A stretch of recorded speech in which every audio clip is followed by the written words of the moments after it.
Welcome to Franchise Empires, where aspiring entrepreneurs learn exactly what it takes to become a successful franchise owner, from one location to 10 and beyond. I'm the Wolf of Franchises. Hey everyone, it's the Wolf. Today on the show we have Vanessa Yakobson. Vanessa's had experience with 3 brands in the franchise world, as well as a private equity transaction.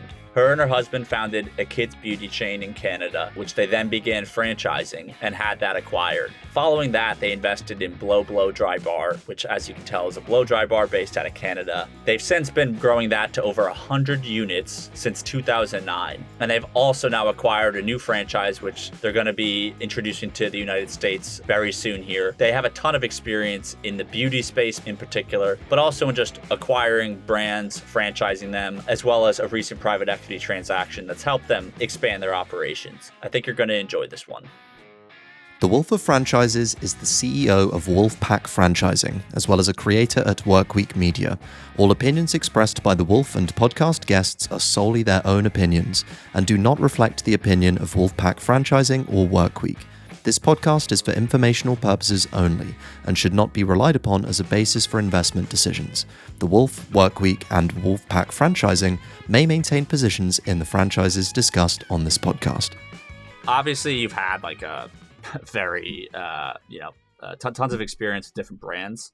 It sounds like the journey really started when you and your husband founded the Children's Salon franchise. So do you want to maybe just give us an idea of how you guys had the idea for that and, when you started that business? Sure. So back in 2000, towards the end of that year, our oldest son, who was, 1 at the time, went for his first haircut to a place in Toronto that was supposed to be the best place to take your kid for a haircut. And my husband, who grew up in furniture retailing, so really had a sense for retail and that whole customer experience, looked around this place and said to me, "This place is a dump. I bet we could do something better." And in my fuzzy memory, I feel like a few days later, he came home and said, "Okay, I'm going to start a kids' hair salon. And our friend Rob, well, his brother Paul is going to come and run it for us." And long story short, that's how that brand was born.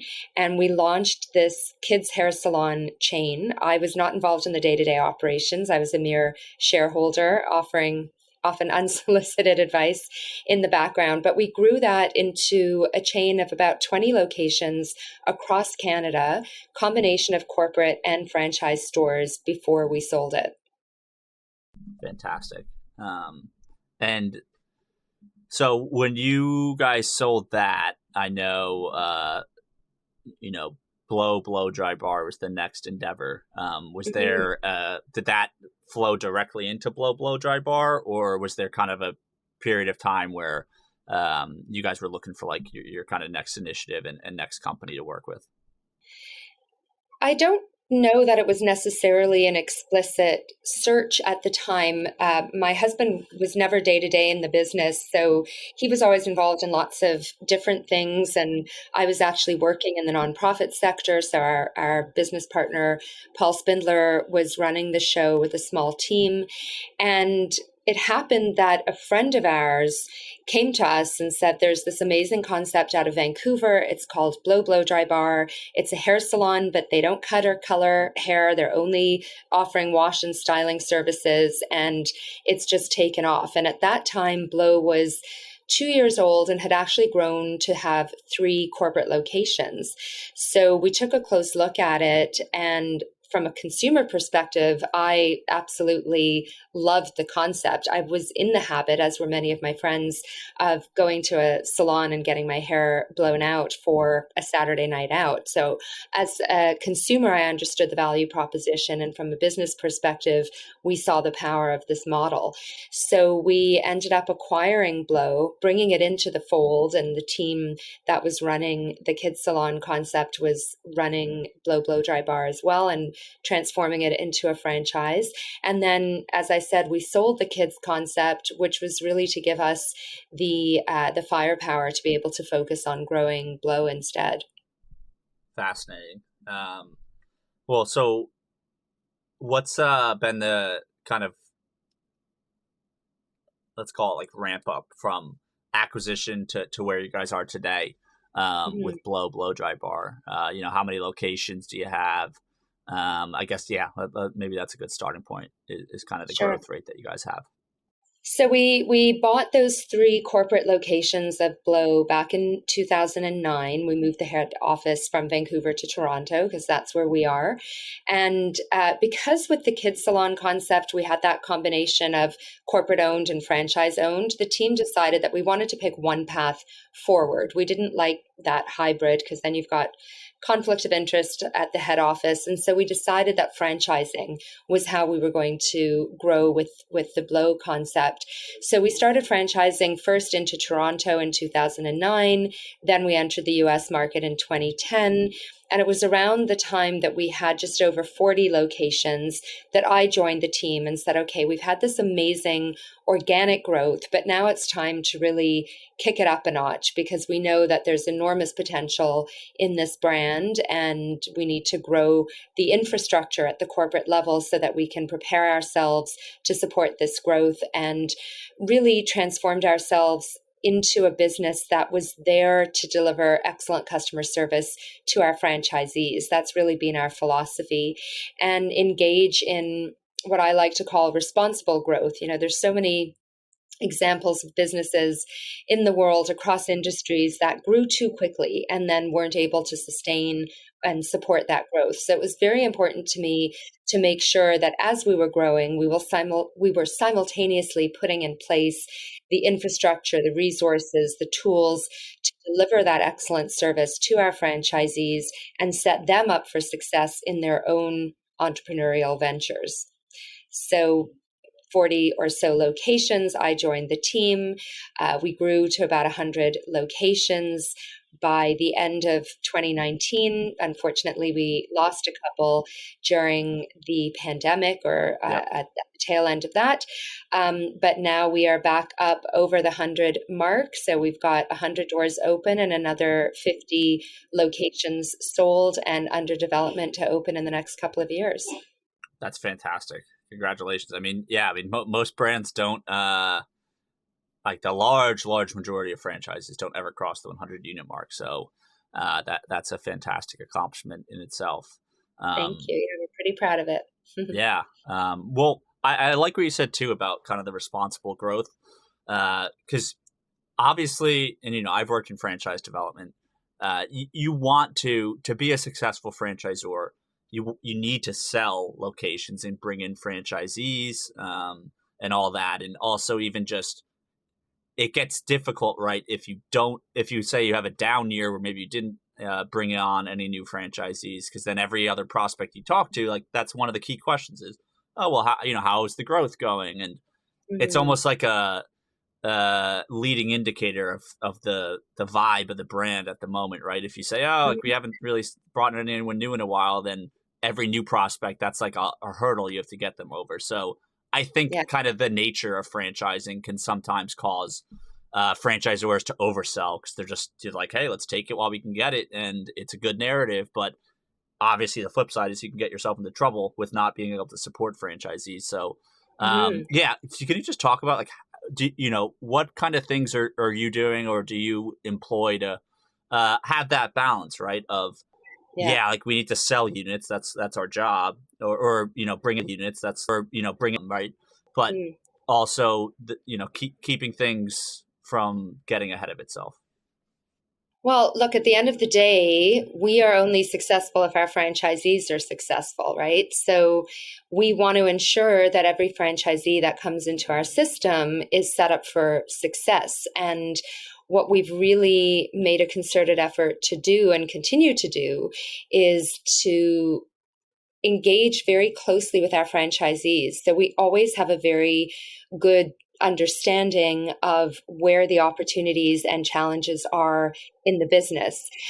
We gather up best practices from across our franchise system. If something's working for one of our franchisees, whether it's something around staff management or something around marketing or operations, whatever it is, if we see a best practice that's working well for them, we kind of gather it up and make efforts to share that information, either by updating manuals, updating training resources, sharing information through different communication opportunities that we have with our franchisees. So that continual improvement is really important to us.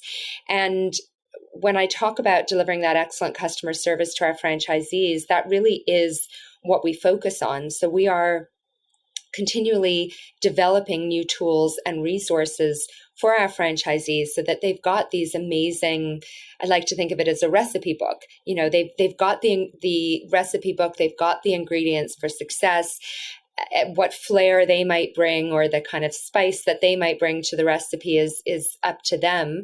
And we know ultimately the rubber hits the road with the franchisees. We can only do so much for them, and then they have to be the ones implementing.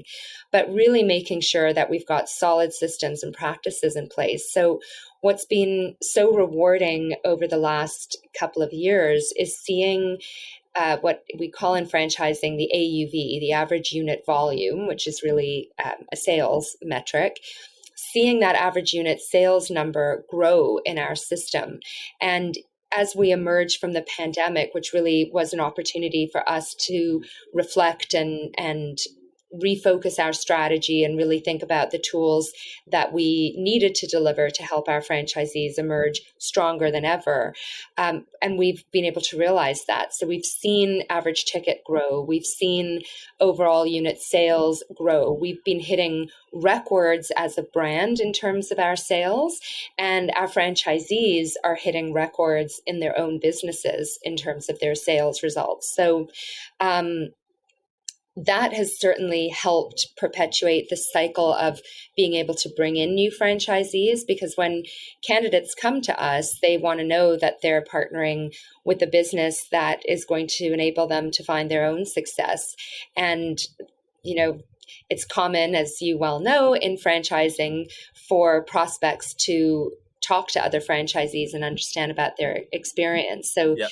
To me, the greatest satisfaction is knowing that candidates go through that process of talking to Blow franchisees, learn what it's like to be a business owner, learn about the support they get from the corporate team, learn about the financial success they have. And then they're like, yep, sign me up. I want to become a franchisee too. And that's the greatest reward. I completely agree. Yeah. I mean, I tell folks, just people who reach out, that, your greatest resource if you're buying a franchise, it's not me. It's not anyone on the internet who says there's some franchise expert, right? It's franchisees who are already bought into that specific brand. Like they are always going to know more about the brand than anyone else. Or they also will have less of an agenda than anyone else. Because they're already bought in, they have skin in the game, right? That they're more likely to tell you how they feel and how things are going right at that moment. So, but as you said, right, it also, from the franchisor perspective, if you are doing the right things, then it's just an incredibly useful tool for you to validate your concept. And I mean, there's no better salesperson than a happy franchisee, I guess, is the bottom line. Absolutely. And, the other piece of it's there's that business piece. We want our franchisees to be successful so they can be happy, so they can expand their unit count, so that they do validate well to other prospects who become franchisees. But it's also this privilege and responsibility that my team and I take very seriously, recognizing that people are making big commitments when they become franchisees. These are individuals who have families, they have financial responsibilities, they're making this leap often for the first time to become entrepreneurs themselves. And when they become Blow franchisees, we take that responsibility very seriously. We feel privileged that they've chosen us to realize their entrepreneurial dreams and goals. And we want to make sure that we're delivering the support and service that they need to be successful. Yeah.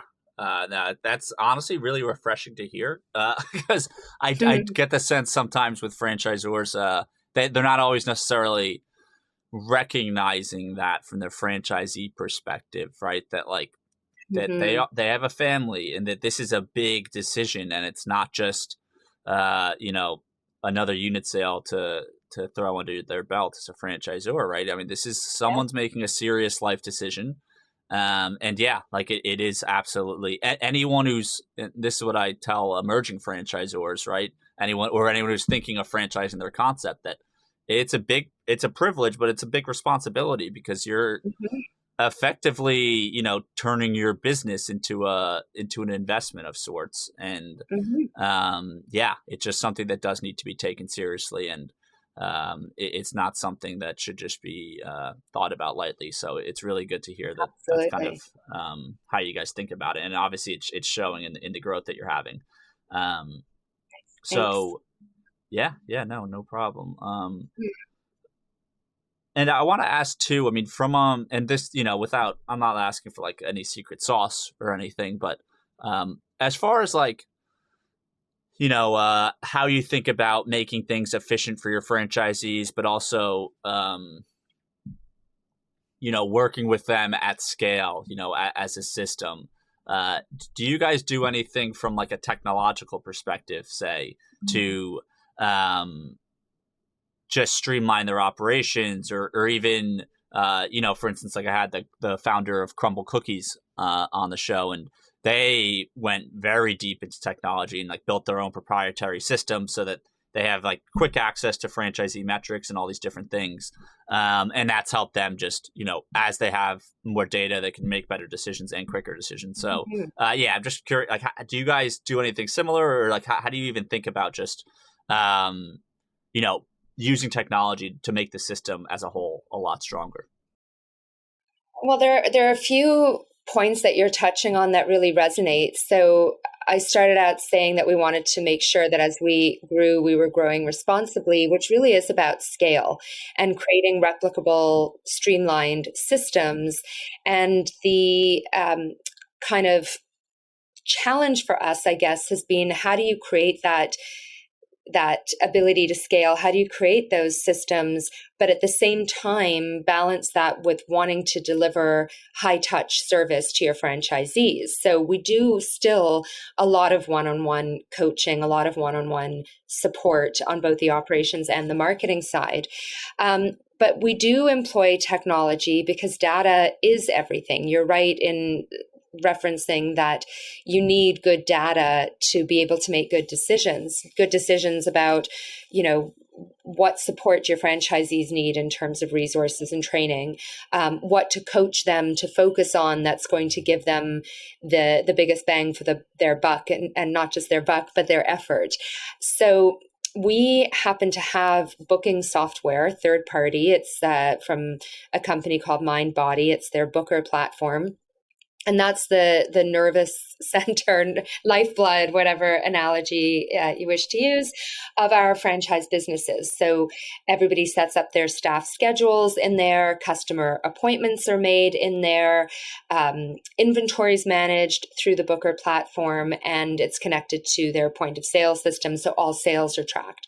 So we have always had very ready insight into our franchisees' businesses. We know minute by minute what they're selling, and there are all sorts of reports built into Booker that we can use to analyze the results.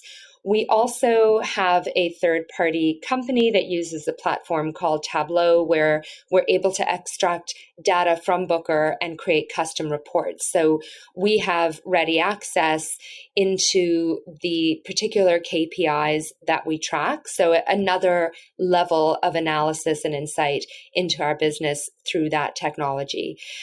We also had a few years ago started using a learning management software platform to start to share training resources with our franchisees and their staff. But then about coming up to 2 years ago, we started using the Fran Connect platform. So we stopped using the LMS platform and started using Fran Connect to provide that training resource for franchisees and their staff, and also use it as a communication platform to engage directly with our franchisees that way. No, it's fascinating. Yeah, it's I just think it's so important, right, to have those systems in place. Mm-hmm. Especially right as you mentioned, like just as the brand scales, it's super critical. And I've heard kind of horror stories from founders who maybe they didn't have it in place as they were scaling, and then you get to a point and it can be done, but it sounds very painful to have to kind of build it after you're at that scale versus having it setting that foundation early on so that you can just manage things as you grow.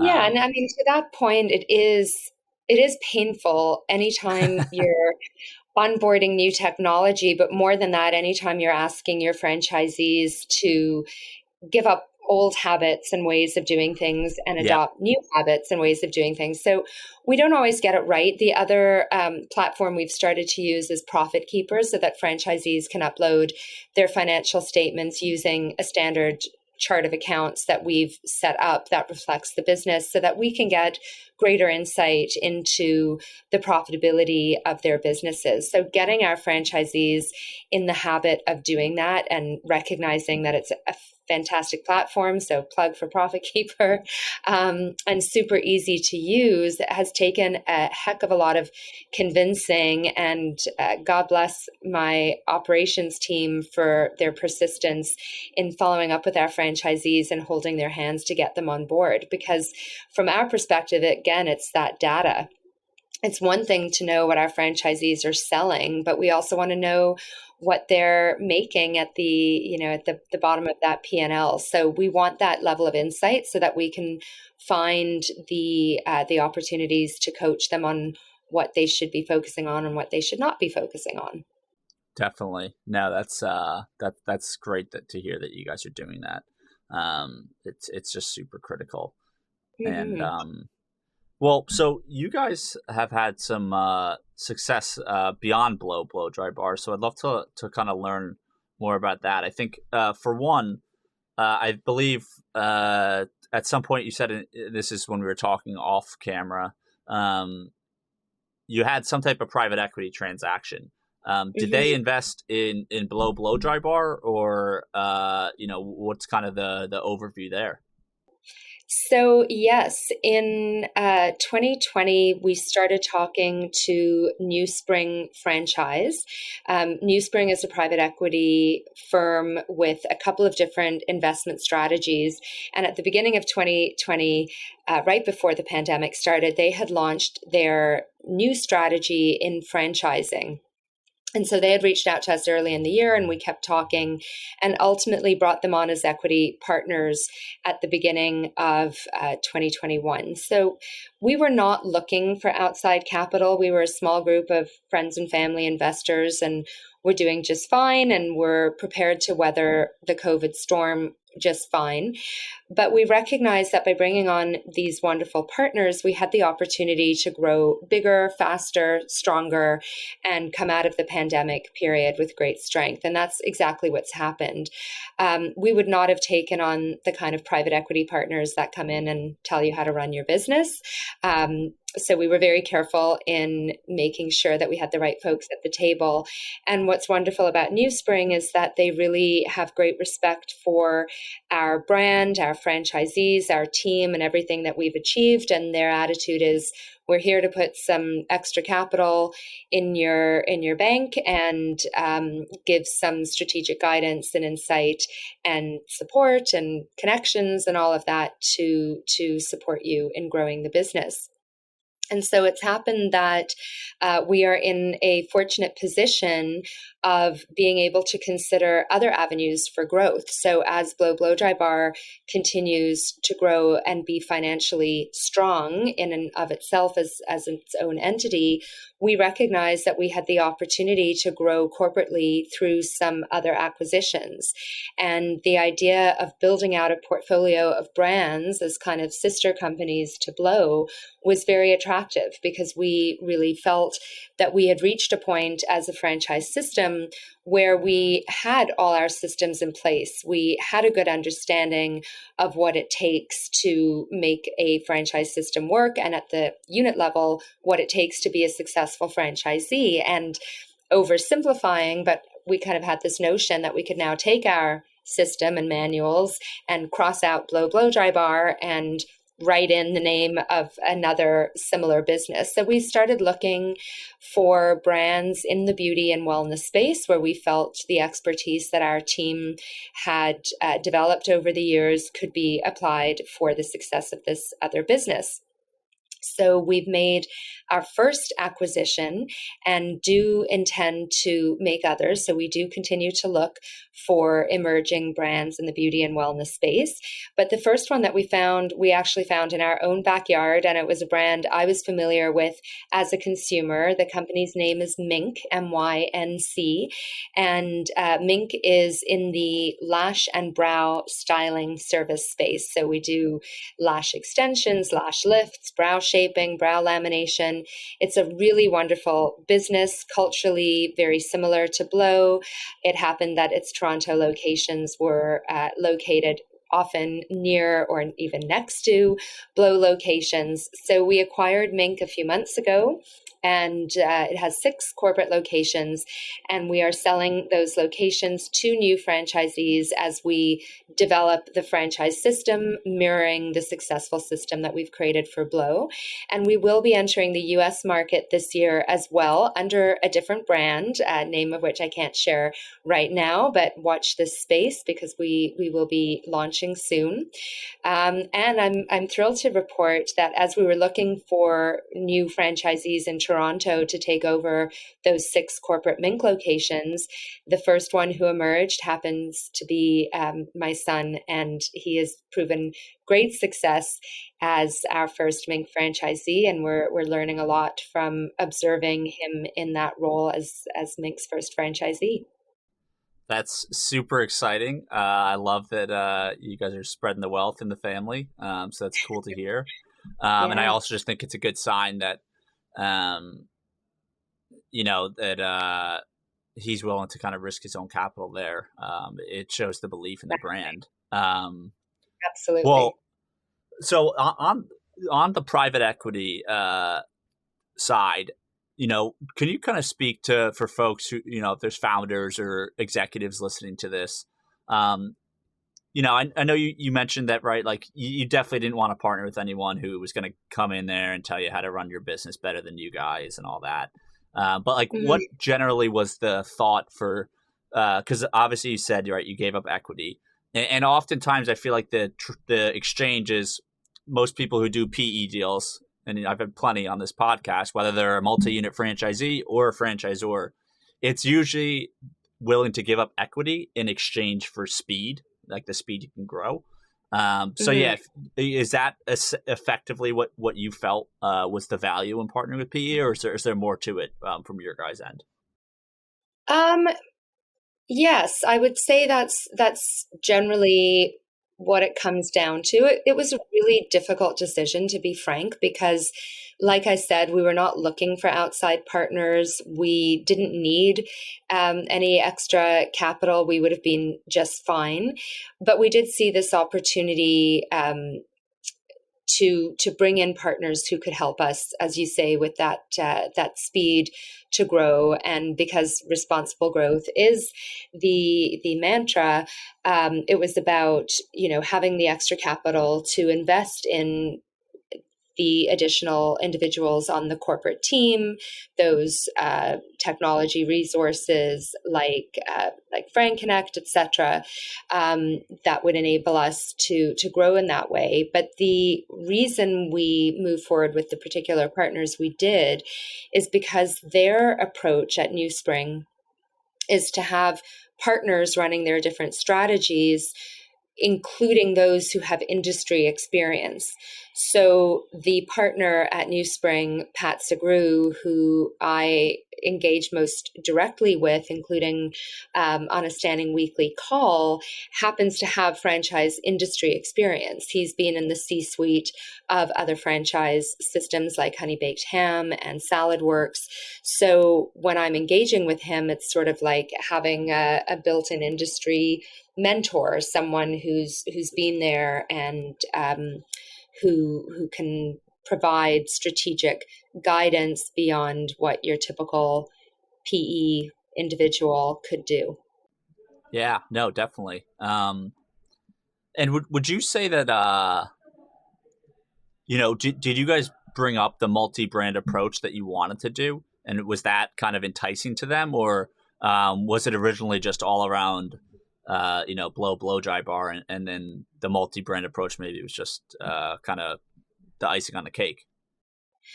That's a good question. You'd have to ask them that. I certainly brought it up to them. Okay. I had flown down to New York to meet them in person after we'd been talking for a couple of months, and presented them with an outline of my kind of, top level strategic plan or vision for the business. And it definitely included multiple brands. They are acquiring other brands in the franchise industry. Yeah. Mostly in the food space, also in the pet care space. And I guess from their perspective, maybe it was enticing, maybe it was a pie in the sky idea.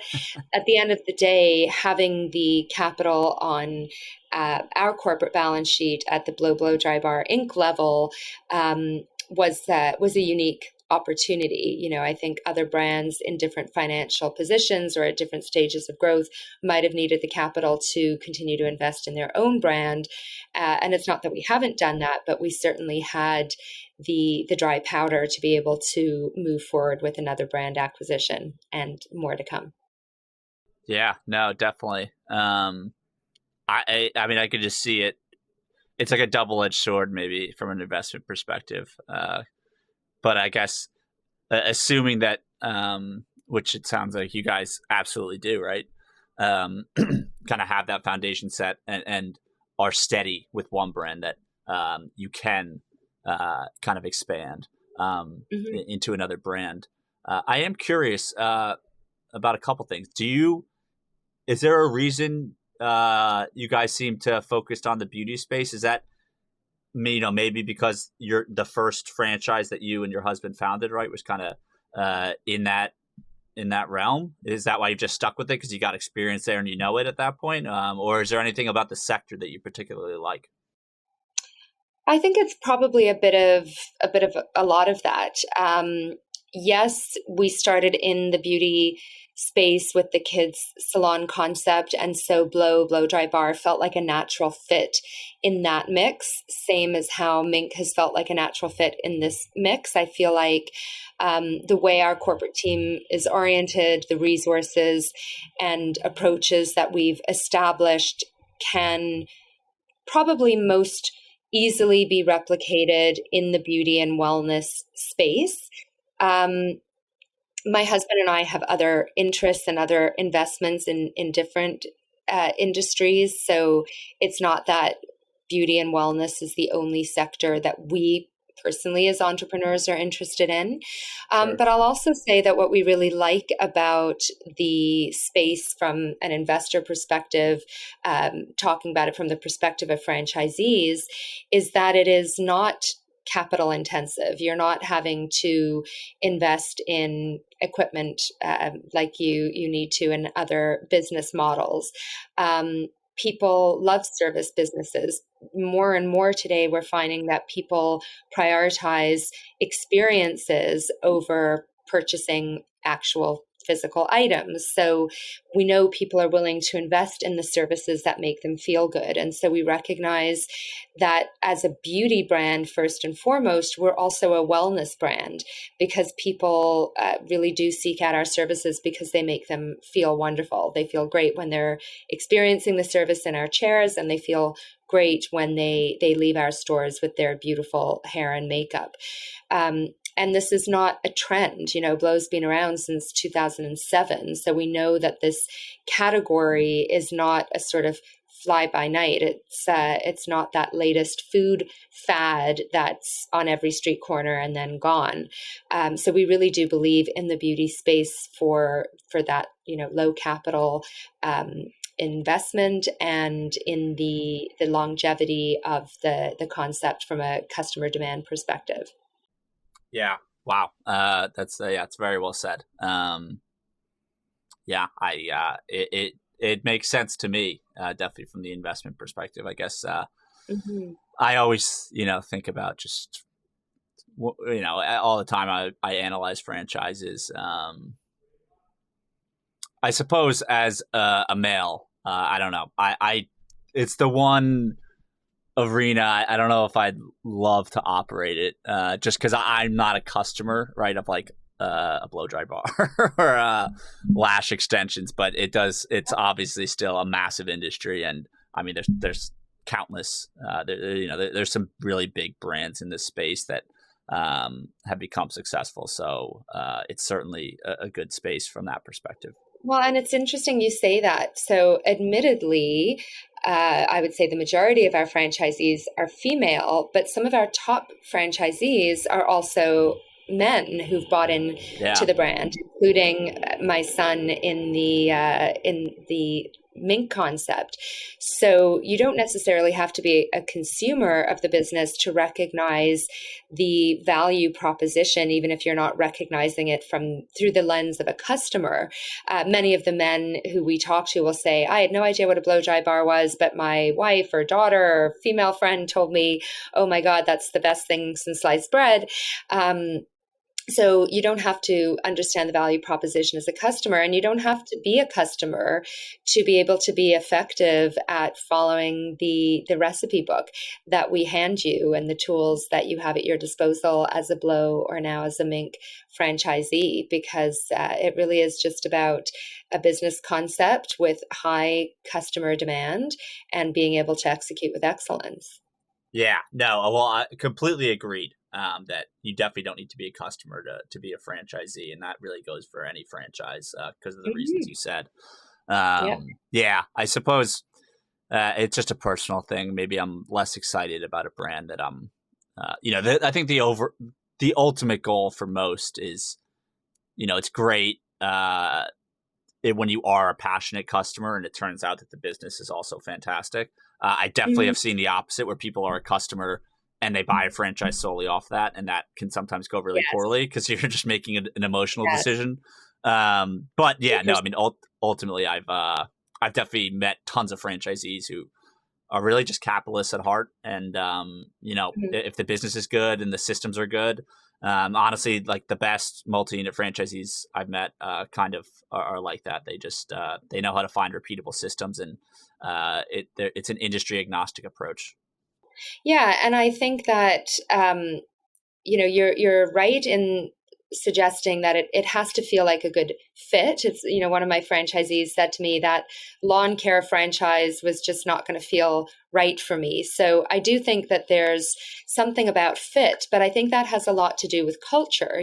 For those of your listeners who are contemplating franchising, make sure that you do have the opportunity to engage with members of the corporate team of the franchisor that you're considering partnering with, whether it's through their discovery days or phone calls, and make sure you talk to other franchisees, because that's going to be your peer group. You want to feel like you are affiliating with like-minded people who share your values, who think the way you do. But then I think it's also about looking beyond the business model and really thinking about what it is that you're good at and what excites you. So you're right. Somebody might absolutely love going to blow dry bar several times a week. But if they hate managing a staff of people, if they hate knocking on doors in their community to say, hey, we're blow dry bar, how about setting up a cross promotion with your business, then this is not the right franchise for them. Yep. So it is important to understand what the different components of the operation look like. What does a day in the life or a week in the life of a franchisee look like in the space or in non-franchise business that you're considering, and make sure that it does align with your areas of interest and your skill. Completely agree. Yeah, I think it's definitely some soul searching that folks should do before Yeah. they even begin their franchise search to kind of understand what not just what they're good at from a professional perspective, but even just what they enjoy, right? If you are good at sales, but you don't enjoy selling, like there's business to business sales franchises effectively is what they are at heart. If that's Yeah, not what you enjoy doing, why buy a franchise that's what you're doing all day, every day? um, totally. so yeah, that's great advice there. But I would also say keep an open mind about it. You know, go in with some ideas and assumptions, but don't be closed minded to imagine that you couldn't be successful in a space or in Yeah.